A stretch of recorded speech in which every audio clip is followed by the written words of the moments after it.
السلام علیکم ورحمۃ اللہ وبرکاتہ الحمدللہ والصلاۃ والسلام علی رسول اللہ اما بعد۔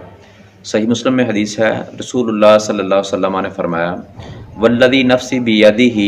لا تدخلون الجنہ حتی تؤمنوا ولا تؤمنوا حتی تحابوا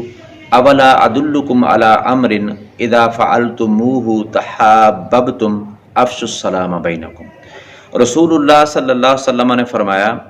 کہ اس ذات کی قسم جس کے ہاتھ میں میری جان ہے،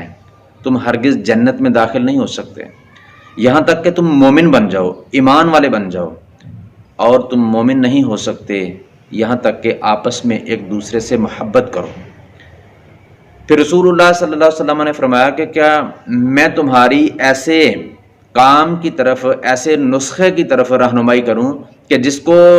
استعمال کرو گے، جس پر عمل کرو گے، تحاببتم تو آپس میں محبت کرو گے،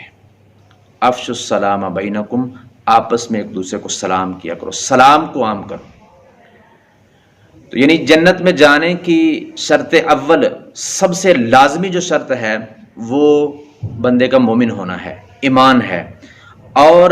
آپس میں محبت یہ ایمان کی تکمیل کا سبب اور ذریعہ ہے، کامل مکمل ایمان ہونے کا جو ہے وہ سبب اور ذریعہ ہے۔ اور آپس میں ایک دوسرے کو سلام کرنا، سلام کو عام کرنا، یہ باہمی محبت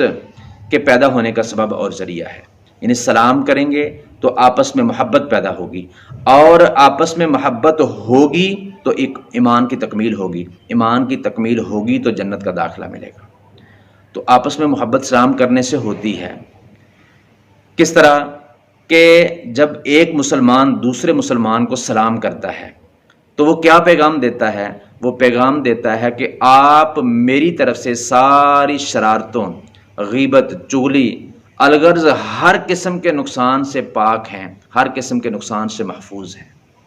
تو جب میں آپ کو، آپ مجھے، ہم آپس میں ایک دوسرے کو یہ پیغام دیں گے کہ آپ میری طرف سے ساری شرارتوں سے اور سارے پراپوکنڈوں سے اور غیبت اور چغلی سے جو ہے وہ پاک ہیں، محفوظ ہیں، تو ایٹومیٹکلی ہمارے اندر جو ہے ایک دوسرے کے لیے محبت پیدا ہوگی۔ اللہ رب العالمین سے دعا ہے کتاب و سنت کو صحیح معنوں میں سمجھنے، عمل کرنے اور دوسروں تک پہنچانے کی توفیق۔